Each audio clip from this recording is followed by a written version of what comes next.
Europe 1. Punchline, Laurence Ferrari. On se retrouve en direct dans Punchline sur Europe 1. Dans un instant, Éric Ciotti sera notre invité exceptionnel pour le Grand Oral. D'ici là, avec Louis de Ragnel. Bonsoir Louis. Bonsoir Laurence. Vous êtes chef du service politique d'Europe 1. On va revenir sur cette journée, ces prochaines échéances pour les Républicains. Ce matin, il y avait un petit déjeuner autour de Christian Jacob. Qui y avait-il autour de la table, Louis ? Eh bien, il y avait tous les candidats possibles de la primaire de la droite. Donc, il y avait évidemment Xavier Bertrand qui a fait quand même son grand retour puisque on a appris il y a quelques jours donc il participerait au Congrès. Donc, il y avait évidemment Éric Ciotti et c'est ça qui est intéressant parce que on va pouvoir lui poser quelques questions tout à l'heure. Et puis donc voilà, il y avait Valérie Pécresse évidemment, Michel Barnier, Denis Père qui est peut-être un peu moins connu, et Philippe Juvin. Et Philippe Juvin évidemment. Voilà, ce qui était vraiment intéressant, c'est tout l'enjeu pour les Républicains, c'était d'afficher une famille unie. Donc il y a eu d'ailleurs une photo qui a été diffusée très rapidement sur les réseaux sociaux. Et donc ils ont parlé de beaucoup de choses, notamment sur l'organisation des semaines qui viennent donc jusqu'au 4 décembre, le jour du Congrès.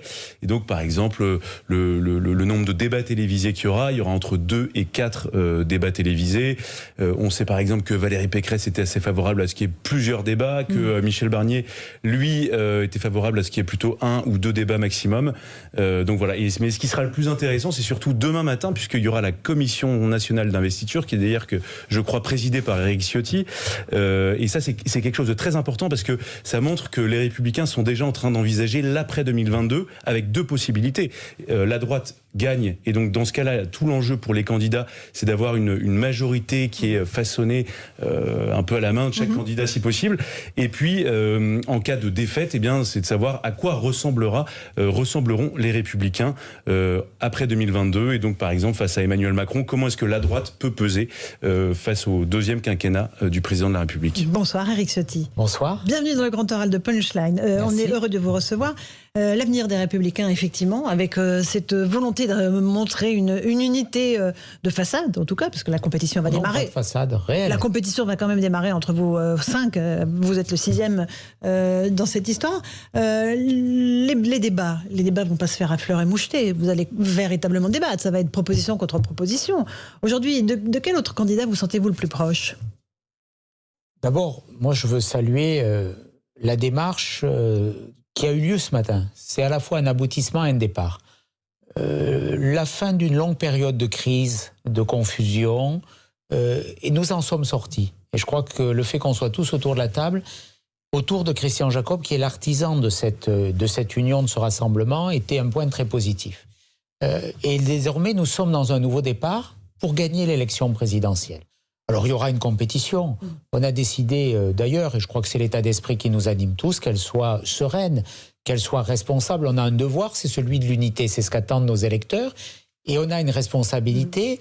J'ai la conviction que seul un candidat issu des Républicains pourra battre Emmanuel Macron. Et moi, je souhaite que, parce que Emmanuel Macron a abîmé notre pays, je souhaite qu'il ne soit plus président de la République.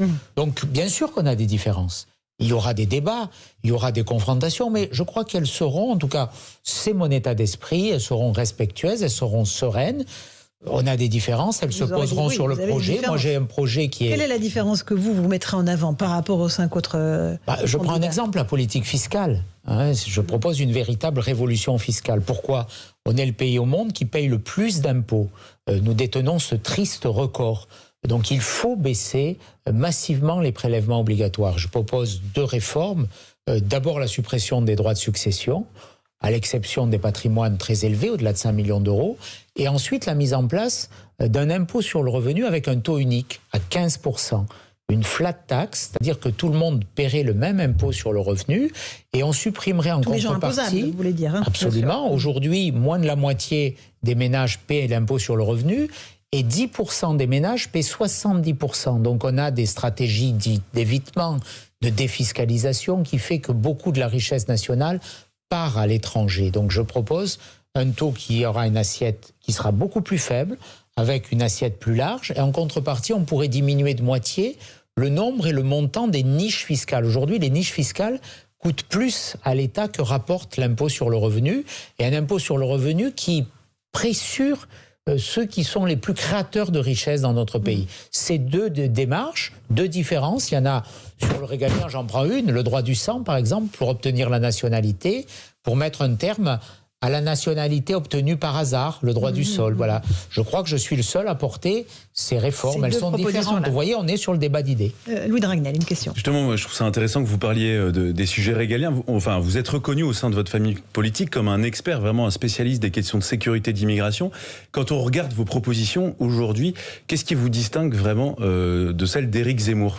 D'ailleurs, vous avez vous n'avez pas appelé, mais vous avez dit que vous étiez prêt éventuellement à voter pour lui au deuxième tour de la présidentielle. S'il était face à Emmanuel Macron. Je ne sais pas quelles sont vraiment les propositions d'Éric Zemmour. Je partage et je peux partager une partie du constat que dresse Éric Zemmour sur le déclin de notre pays, sur les menaces auxquelles il est confronté, sur la montée de l'islamisme, sur le déclassement, qu'il soit social, d'une partie des ménages français, qui regardent l'avenir avec beaucoup d'inquiétude. Je partage ce constat que je fais mien, je le posais déjà depuis 2015. Moi, je souhaite que la France reste la France.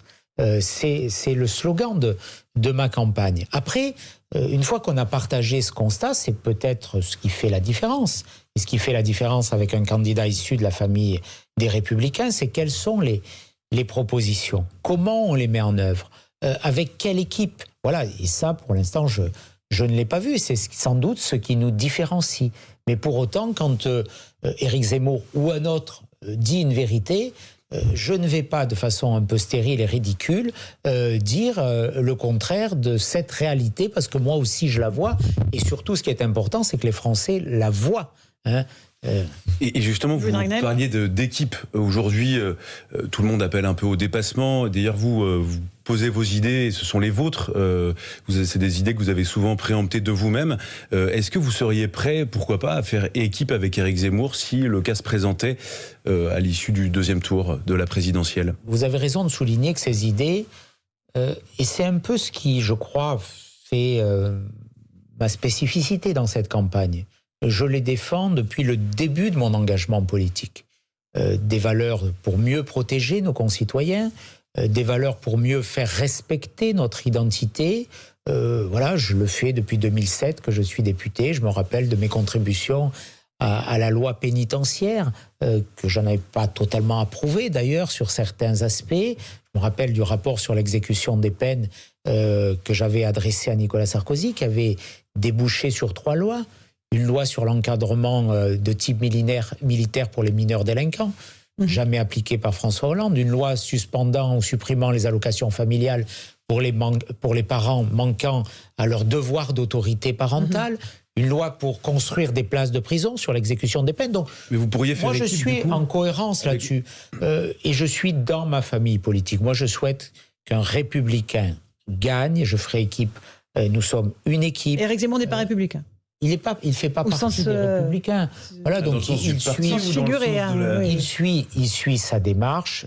Ce n'est pas la nôtre. Encore une fois, moi, je le respecte. Je partage une grande partie du constat. Après, ce sont des chemins différents. On va juste l'écouter, Éric Zemmour. Il était il y a quelques jours sur ce plateau. Écoutez ce qu'il dit à propos de cette primaire qui va s'organiser pour les Républicains.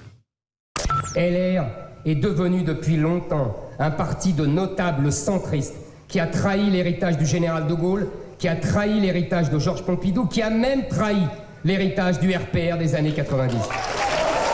Aujourd'hui, tous reprennent mon discours pour tenter de vous séduire. Ne soyez pas dupes. Les anciens chiraciens qui voudraient vous représenter se disent opposants de Macron. Mais que lui oppose-t-il vraiment? Macron le dit lui-même, Darmanin le dit lui-même. Rien ne les sépare. Leur programme de 2022, c'est le programme de Macron en 2017. Leur primaire, c'est la bataille pour choisir le futur Premier ministre de Macron. Ne soyez pas dupes. Voilà, c'était pas dans le studio d'Europe 1, c'était en meeting, vous l'aurez noté, il n'y a pas de public. Est-ce que vous allez choisir le Premier ministre d'Emmanuel Macron, Éric Ciotti? Non, nous allons choisir le président de la République. C'est toute la différence. Et encore une fois, j'ai la certitude que seul le candidat qui sortira vainqueur de cette primaire peut gagner. Et moi, je souhaite qu'on gagne. Je souhaite qu'on ne soit pas que dans le constat, aussi pertinent soit-il. Je souhaite qu'on ait le courage de l'action. Et les propositions que je porte aujourd'hui, comme celles que j'ai faites adopter hier, que j'ai toujours défendues hier, mon attitude au second tour de 2017. Moi, je suis le seul candidat. Vous êtes le seul à ne pas avoir voté Macron, d'accord. Vous avez voté pour qui? J'ai voté, j'ai voté blanc. J'ai mis un bulletin dans l'enveloppe au nom de François Baroin. Donc, qu'est-ce qui nous dit que les autres auront la même attitude que vous en 2022 si Emmanuel Macron est élu? Vous leur poserez sans doute la question. Moi, mon attitude, elle est claire. J'ai toujours assumé mes choix, je les revendique. Je suis de droite. Je ne m'excuserai pas d'être de droite. Vous n'irez ces procès qui sont faits, en tout cas, je ne les reçois pas pour moi. D'accord. Louis de Ragnel. Justement, vous essayez de montrer que la droite est de droite, enfin, c'est ce que vous répétez souvent. On a l'impression quand même que les Républicains, aujourd'hui, de manière globale, sont complètement pris en étau, un peu écrasés, entre Emmanuel Macron, qui a un discours très offensif maintenant sur les questions de sécurité, d'immigration. Il a quand même annoncé la diminution par 2 du nombre de visas délivrés à l'Algérie et au Maroc.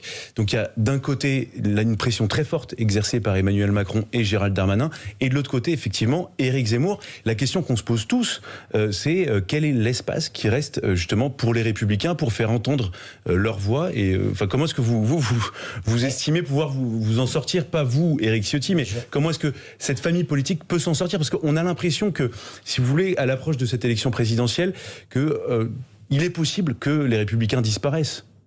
Éric Ciotti. Mais il est aussi probable qu'ils gagnent. Voilà, il y a les 2 hypothèses. Et moi, je me bats pour la victoire. Emmanuel Macron, vous citiez ses tracts de campagne. Il est en campagne aujourd'hui. C'est un candidat. C'est un candidat comme les autres. Mais il a peut-être oublié que ça fait 4 ans et demi qu'il est président de la République. Donc, quelle crédibilité aux annonces qui se succèdent les unes après les autres chaque jour? Pourquoi M. Macron... Sur les visas, c'est concret. Hein. Pourquoi M. Macron n'a-t-il pas suspendu les visas préalablement? Il découvre au bout de 4 ans et demi qu'il y a un problème migratoire.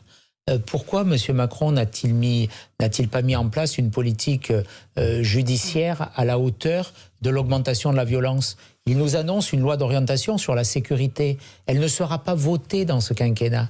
Ça voudra dire qu'il y aura eu quasiment sur la sécurité un quinquennat pour rien.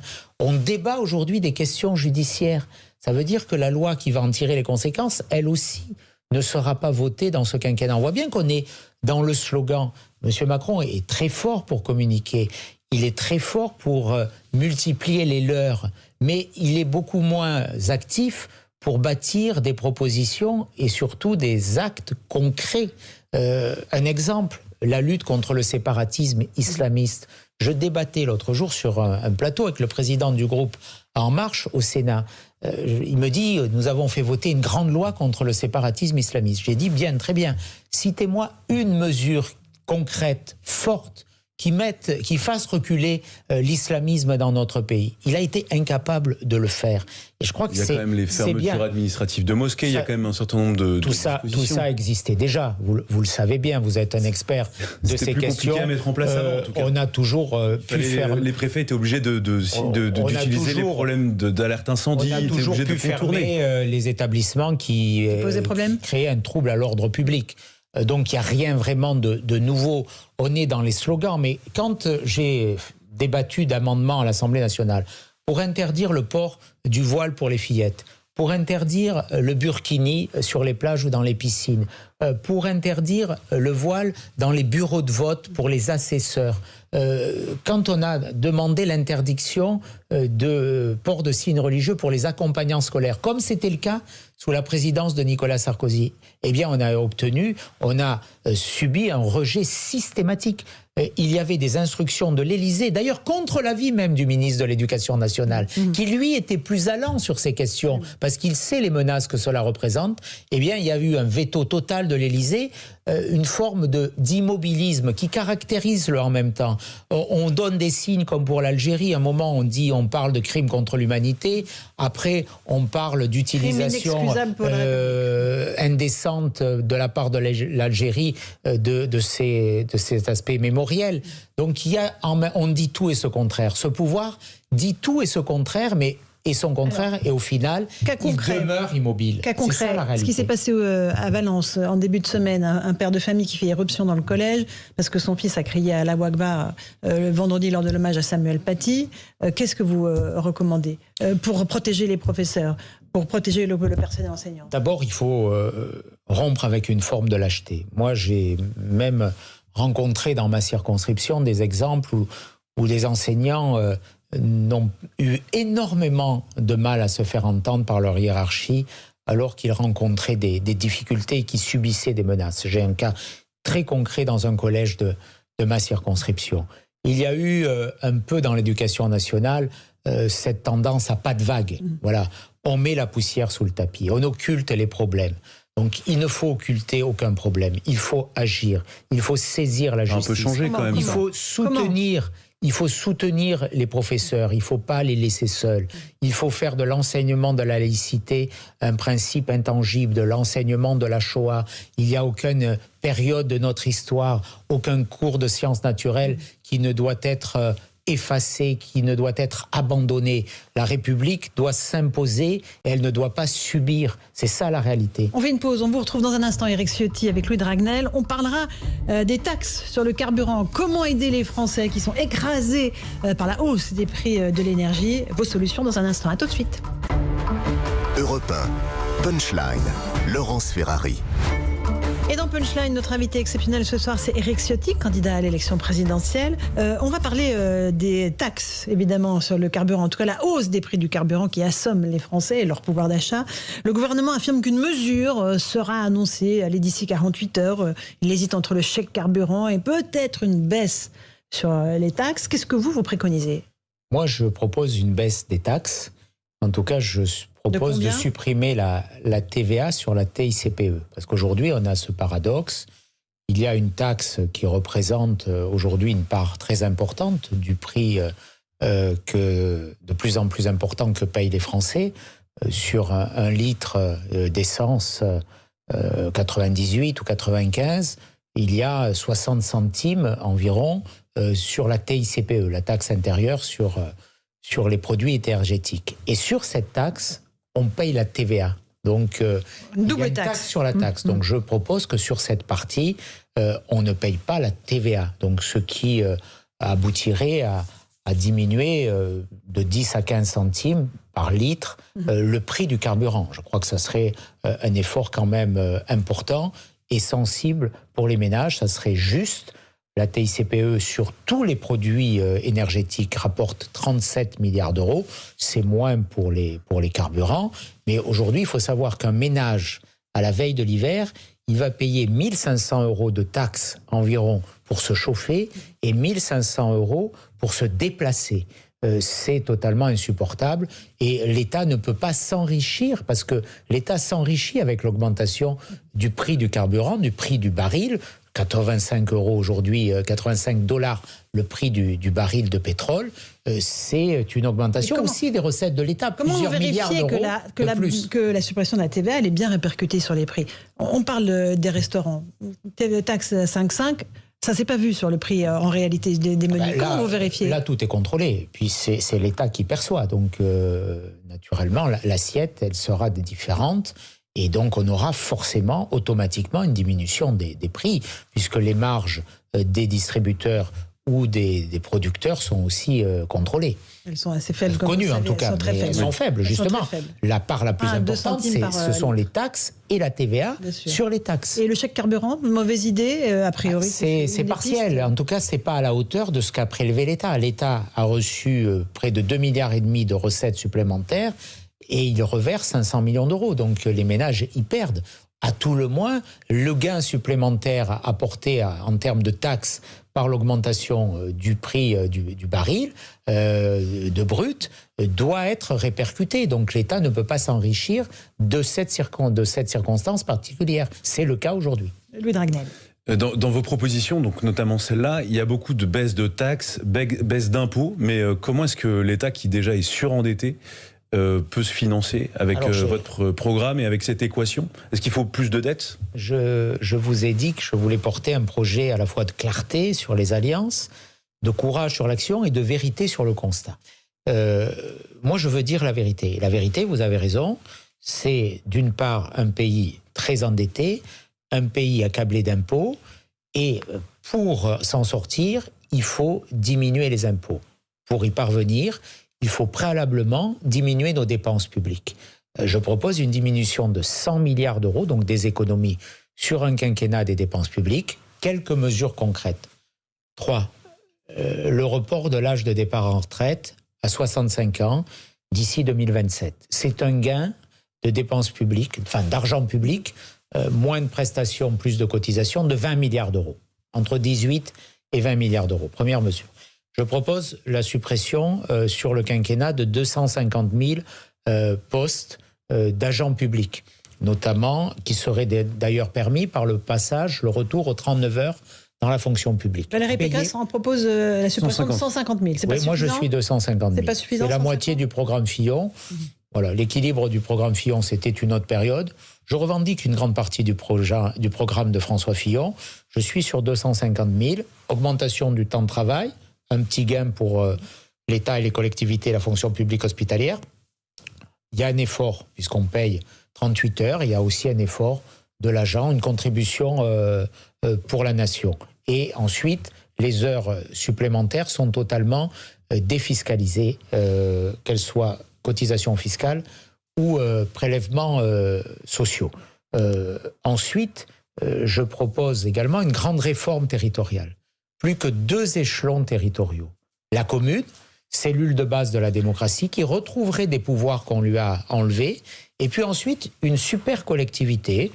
J'en verrai une 50aine en France, d'environ 1 million à 1,5 million de collectivité territoriale. Voilà. C'est le retour du conseiller. Qui fusionnerait les départements, les régions et les métropoles. Et dont les élus seraient des conseillers territoriaux, élus dans les cantons actuels sous la forme paritaire. Voilà. On a vu que les grandes réformes territoriales qu'on nous annonçait porteuses d'économie, au final, la Cour des comptes l'a démontré, je pense aux intercommunalités, ont été très coûteuses. On a créé des nouvelles structures qui elles-mêmes ont créé des dépenses de fonctionnement irresponsables, irraisonnées.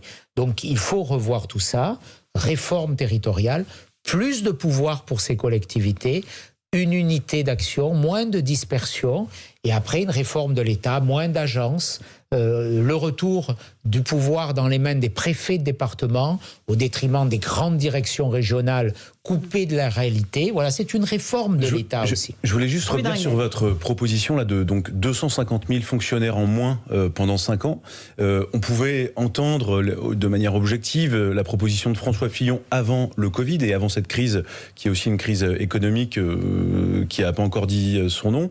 Est-ce que vous pensez que dans ce contexte justement post-Covid, alors que tout le monde demande plus de services publics, tout le monde demande une présence beaucoup plus importante de l'État, on sent qu'il y a un besoin, une attente de fonctionnaires en plus quand on écoute les demandes des Français. Est-ce que vous pensez que cette mesure est adaptée aux besoins des Français aujourd'hui ? Oui, je le crois. Parce que nous sommes un des pays d'Europe qui a le plus d'agents publics. Nous avons 1 million d'agents publics de plus qu'en Allemagne, alors que la population française est plus faible. Et je n'ai pas l'impression que le service public allemand soit défaillant, qu'il ne soit pas performant. On a ce paradoxe, et là, je vais faire une nuance dans ma proposition, on a ce paradoxe d'un État régalien, celui qui assure la protection des Français, la défense, la sécurité, la justice et la diplomatie, qui est devenu squelettique, dont le poids dans la richesse nationale a diminué de moitié en 50 ans. Et on a un État-providence, un État social qui, lui, est devenu obèse, qui dépense de plus en plus. Donc c'est là qu'il faut faire porter et du coup, les efforts de la réduction de la dépense. Il se trouve où ces 250 000 fonctionnaires ? C'est qui ? C'est des professeurs ? Ce sont des fonctionnaires territoriaux ? J'exonère tous les métiers qui participent à la sécurité de notre nation, police, justice, gendarmerie, défense nationale, et j'exonère les soignants de la fonction publique hospitalière. Je dis bien les soignants parce que dans la fonction publique hospitalière, il y a aujourd'hui plus d'un quart de personnes qui occupent des fonctions administratives. Là aussi, c'est une proportion beaucoup plus importante que dans des pays qui ont su réformer leur État comme l'Allemagne l'a fait. Donc on peut, sur tout le reste, on peut réformer l'État. L'éducation nationale, oui ou non ? L'éducation nationale, il y a presque 1,2 million fonctionnaires.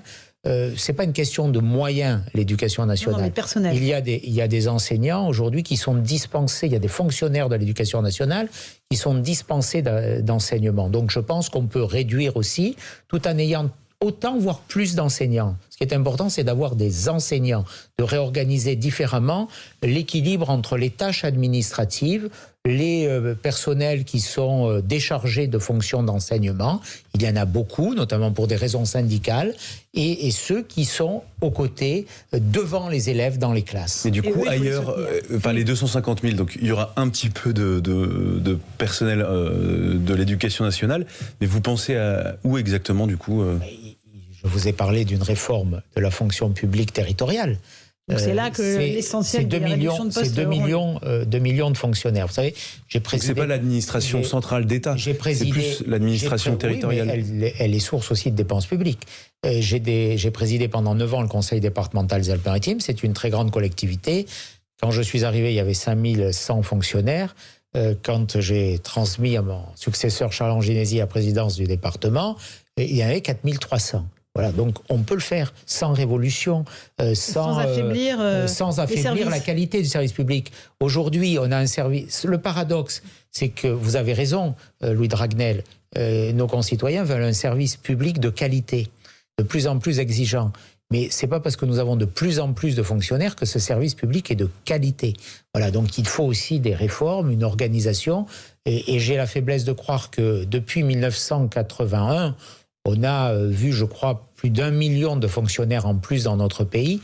Et parallèlement, on a vu la dégradation de notre service public. Donc, c'est pas de là d'où vient le problème. Plus on a de fonctionnaires, moins on a un service public aujourd'hui qui répond aux attentes des Français. Plus on dépense, on est le pays de l'OCDE, enfin de l'Europe en tout cas, qui consacre le plus d'argent à la dépense publique. On est même monté pendant la crise sanitaire à 68%, c'est-à-dire qu'on était un pays quasi nationalisé. Et pour autant, il y a ces demandes. Un hôpital qui est affaibli, un système de santé qu'on croyait le meilleur au monde, on a vu ces défaillances. Une sécurité qui est plus assurée, des services publics défaillants, c'est ça la réalité. On va parler de sécurité, précisément, à la lumière de ce qui s'est passé à Oyonnax. Un groupe de délinquants qui scie avec une disqueuse, une caméra de vidéosurveillance qui gênait leur trafic de stupéfiants. Tout de suite. Punchline, Laurence Ferrari. On se retrouve avec Éric Ciotti, invité exceptionnel du Grand Oral de Punchline. Éric Ciotti, à Oyonnax, dimanche soir, à 20h, des jeunes ont pris une disqueuse pour scier une caméra de vidéosurveillance qui était au-dessus d'un mât. Tout cela, évidemment, dans une impunité totale. Les policiers n'ont pas eu le temps d'arriver et pour les en empêcher. Quelle est la solution pour ces quartiers qui ne respectent évidemment plus la loi, mais qui font sécession ? Cet événement est malheureusement extraordinairement et trop fréquemment constaté. C'est le quotidien de beaucoup de quartiers, de beaucoup de territoires, vous le dites. Il y a des quartiers qui aujourd'hui ne appliquent plus les lois de la République, où les lois de la République ne sont plus en fonction, où les policiers ont du mal à pénétrer même, où les forces de secours, les pompiers, les médecins ne peuvent plus se rendre. Donc il faut que la loi républicaine s'impose à nouveau dans ces quartiers. La seule solution, c'est une réponse pénale, ferme, rapide, dissuasive. Il faut que ceux qui défient la République, et là, c'est un acte de défiance envers la République, scier un mât qui porte une caméra, c'est-à-dire qui contrôle, pour commettre dans la tranquillité les délits du quotidien, sans doute le trafic de drogue qui gangrène ces quartiers, eh bien, on ne doit plus laisser passer. Il faut proposez de créer des places de prison, 100 000 places de prison. Moi, je considère que pour améliorer... Il faut 10 ans pour ça. Non, je ne pense pas. Pour améliorer la réponse pénale, l'exécution des peines, il faut savoir aujourd'hui, c'est d'ailleurs une réponse à une question que j'ai posée au garde des Sceaux, il m'a répondu la semaine dernière. Aujourd'hui, 83 000 peines de prison ferme, exécutoires, ne sont pas exécutées, sont en attente d'exécution dans notre pays. 83 000 condamnations de la prison ferme. Pourquoi elles ne sont pas exécutées ? Parce que nous avons un manque cruel de places de prison. 68 000 détenus aujourd'hui pour 62 000 places. Emmanuel Macron avait promis 15 000 places nouvelles de prison. C'était dans son programme en 2017. Nous sommes quasiment à la fin du quinquennat. Il en aura construite à ce jour, livré à peine un peu plus de 1700. Donc on est très très loin du compte.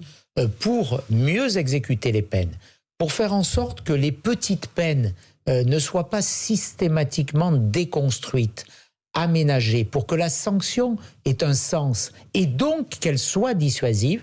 Oui, il faut plus de places de prison. J'évalue ces places à environ 100 000 aujourd'hui.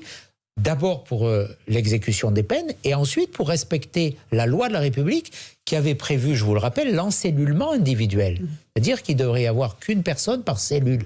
On en est très loin aujourd'hui avec des matelas par terre, avec des conditions inhumaines aussi qui font pointer du doigt notre pays en matière de conditions carcérales.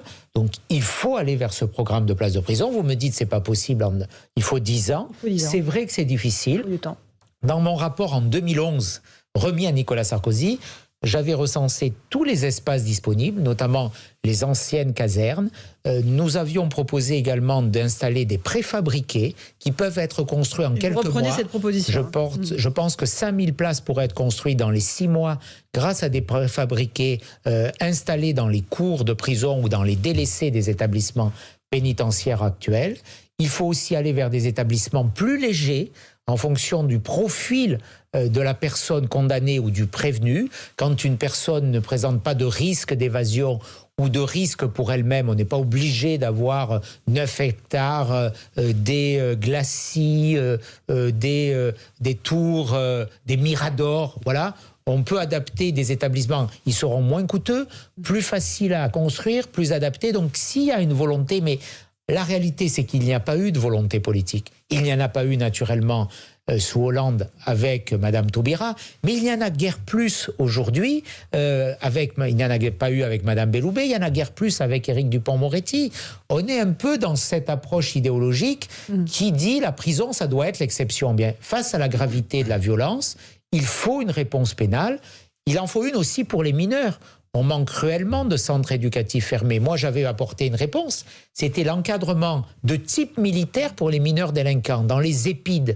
C'est une loi que nous avions faite voter, qui avait commencé à être mise en application. Là aussi, Hollande et Taubira l'ont arrêté. Mais Macron a gardé la même politique. Vous savez, le jour où Éric Dupond-Moretti est arrivé à l'Assemblée nationale, en audition dans la commission des lois, il a surpris tout le monde.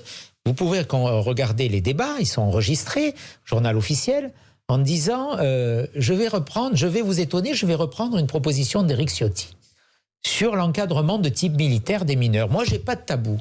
Bien, ça fait 1 an qu'Éric Dupond-Moretti est là, plus d'1 an, rien n'a bougé. Louis de Ragnel. Et sinon, donc, il y a un sujet aussi qui est lié, c'est la surreprésentation de l'immigration aujourd'hui dans la délinquance. Bien sûr, vous avez totalement raison. En 2019, donc, il y a un record de délivrance de titres de séjour qui a été battu, 276 000 titres de séjour qui ont été délivrés. Et puis, on voit de l'autre côté que c'est extrêmement compliqué pour l'État, quel que soit le décideur politique, le gouvernant, le président, d'expulser les personnes en situation irrégulière. On a souvent parlé du problème des pays qui ne reconnaissent pas leurs ressortissants, mais il y a un problème franco-français, il faut quand même aussi parfois balayer devant sa porte, qui est que quand la justice administrative prononce des expulsions, eh bien très souvent, comme il y a des possibilités un peu innombrables de recours, les décisions peuvent pas aller au bout, et on a l'impression en fait qu'il y a une forme de fatalité, que au-delà de toutes les postures, les arguments politiques, on a l'impression que c'est quand même très compliqué. Très souvent, la droite s'est beaucoup défaussée sur l'Union européenne, sur les pays étrangers qui ne reconnaissaient pas donc leurs ressortissants. Est-ce que il n'y a pas un problème franco-français, et est-ce que vraiment on peut apporter une solution, ou est-ce qu'il n'y a pas une forme de fatalité ? Non, je ne crois pas qu'il y ait une fatalité. Il faut de la volonté, il faut du courage. D'abord, vous avez raison, on a des taux de reconduite à la frontière, notamment vers les pays tiers à l'Union européenne, extrêmement faibles. 120 000 obligations de quitter le territoire, 120 000 expulsions demandées. Il y en a eu en 2020 3 000 à peine, de façon forcée, vers les pays hors Union européenne, vers le Maghreb, vers l'Afrique notamment. Donc c'est ridicule. Quelles sont les réponses, les solutions ? D'abord, il faut reconstituer, réinstaller le délit de séjour irrégulier. Il a été supprimé. Ça veut dire qu'on ne peut plus mettre des personnes en garde à vue. Il faut créer des places de centres de rétention. Il y en a très peu en France. Il y en a très peu. 1800. Et souvent, ils sont vides. Et 1800 officiellement, les places réellement disponibles sont encore plus faibles. Moi, je propose qu'on ait au moins 4000 places, qu'on double le nombre de places en centre de rétention, parce que les personnes qui sont en centre de rétention, on est sûr qu'on peut les expulser, ou quasiment sûr. Si on respecte les délais, parce que le problème, c'est que souvent, on ne respecte pas les délais. Le délai a été augmenté, ça a été une bonne mesure. Je propose qu'il soit porté à un délai plus long, mais... Par rapport aux autres pays européens qui sont... Je pense qu'on pourrait aller jusqu'à 6 mois, jusqu'à 180 jours. 6 mois en centre de rétention. Oui, parce qu'il faut que le parcours d'expulsion soit conduit à son terme. Ensuite, il faut faire preuve de moins de naïveté sur la demande d'asile. Parce que la demande d'asile, c'est aujourd'hui la voie légale pour l'immigration illégale. La plupart des demandeurs d'asile n'obtiendront pas le statut de réfugié, environ les 2/3. Donc ce sont des faux réfugiés politiques. Et il faut savoir qu'une fois qu'ils sont en France, 95% d'entre eux ne seront pas expulsés. Donc il faut notamment faire une sélection de ceux qui arrivent de pays sûrs, parce que quand on arrive d'un pays sûr, on n'a pas à justifier d'une demande pour obtenir un statut de réfugié. Donc là, ces demandes, elles doivent être traitées en quelques jours. Le placement en rétention de ces demandeurs d'asile et leur expulsion vers les pays sûrs. Justement, ensuite, les expulsions ne se font pas. Tout le sujet est là. C'est la fin. Parce qu'il y a sans doute un manque de volonté politique et diplomatique. Moi, je salue le conditionnement de l'octroi des visas au fait qu'on délivre des laissez-passer consulaires pour reprendre ces ressortissants, ce qui ne se fait pas aujourd'hui. Mais pourquoi si tard?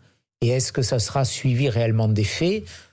Sincèrement, j'en doute. Voilà, mais il y a des solutions concrètes. Pour autant qu'on fasse de cette politique une priorité, en Allemagne, qui est un pays qui a ouvert ses frontières à la demande de Mme Merkel de façon irraisonnée, je le dirais, irresponsable même, il y a pourtant des taux de reconduite à la frontière beaucoup plus élevés. Ça veut dire que dans le cas de l'Union européenne, c'est vrai qu'il y a un problème français, un manque de volonté, de courage. Merci beaucoup Éric Ciotti d'être venu évoquer votre programme dans le cadre de cette compétition qui s'annonce chez les Républicains et donc avec cette candidature à l'élection présidentielle. Merci Louis de Ragnel. Merci Laurence. On se retrouve demain à 18h pour Punchline. Bonne soirée à vous sur notre antenne. Tout de suite, c'est Mouloud Achour pour Verven Underground. Bonne soirée.